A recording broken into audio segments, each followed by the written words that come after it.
అందరికీ నమస్తే, welcome to విశ్వ రహస్యం. ఫ్రెండ్స్, కొబ్బరి నూనెతో దేవుడికి దీపం వెలిగిస్తే ఎటువంటి ప్రయోజనాలు ఉంటాయో తెలుసా? తెలుసుకుందాం రండి. కొబ్బరి నూనెతో దేవుడికి దీపం వెలిగించడం వల్ల అనేక ప్రయోజనాలు మరియు లాభాలు ఉన్నాయి అని నమ్ముతారు. వాటిలో కొన్ని ఇక్కడున్నాయి. శుభప్రదం మరియు పవిత్రమైనది. కొబ్బరి నూనె స్వచ్ఛత మరియు పవిత్రతకు చిహ్నంగా పరిగణించబడుతుంది.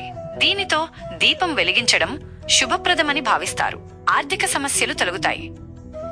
కొబ్బరి నూనెతో వెంకటేశ్వర స్వామికి దీపారాధన చేయడం వల్ల ఆర్థిక ఇబ్బందులు తగ్గుతాయని విశ్వాసం. కుటుంబంలో సంతోషం. ఈ నూనెతో దీపం వెలిగించడం వల్ల భార్యాభర్తల మధ్య మనస్పర్ధలు తొలగిపోయి కుటుంబంలో సంతోషం నెలకొంటుంది. నెగటివ్ ఎనర్జీ తొలగిపోతుంది. ఇంట్లో ఉండే ప్రతికూల శక్తిని తొలగించి సానుకూల శక్తిని నింపుతుంది. ఆరోగ్యప్రదం. కొబ్బరి నూనె ధూపం వాతావరణాన్ని శుద్ధి చేస్తుంది మరియు శ్వాసకోశ సంబంధిత సమస్యలకు మేలు చేస్తుంది. మంచి శక్తులను ఆహ్వానిస్తుంది. కొబ్బరి నూనెతో వెలిగించిన దీపం ఎక్కువ సమయం వెలుగుతుంది. ఇది మంచి శక్తులను ఇంటికి ఆహ్వానిస్తుందని నమ్ముతారు. దైవానికి అర్పణ. దీపం వెలిగించడం దేవుడికి చేసే ఒక ముఖ్యమైన అర్పణగా భావిస్తారు. కోరికలు నెరవేరుతాయి. కాశీలో విశ్వేశ్వర స్వామిని కొబ్బరి నూనెతో పూజిస్తే కోరుకున్న కార్యాలు నెరవేరుతాయని విశ్వాసం. పితృదేవతల ఆశీస్సులు. పితృదేవతలకు శ్రాద్ధాలు పెట్టే సమయంలో కొబ్బరి నూనెతో దీపం వెలిగిస్తే మంచి ఫలితాలు కలుగుతాయి. మహాలక్ష్మి అనుగ్రహం.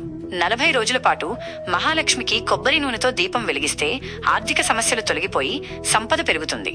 కాబట్టి కొబ్బరి నూనెతో దేవుడికి దీపం వెలిగించడం ఆధ్యాత్మికంగా మరియు భౌతికంగా అనేక ప్రయోజనాలను కలిగిస్తుందని భావిస్తారు. సో ఫ్రెండ్స్, విన్నారు కదా, కొబ్బరి నూనెతో దేవుడికి దీపం వెలిగించడంతో మనకి వచ్చేటువంటి ప్రయోజనాలు, లాభాలు.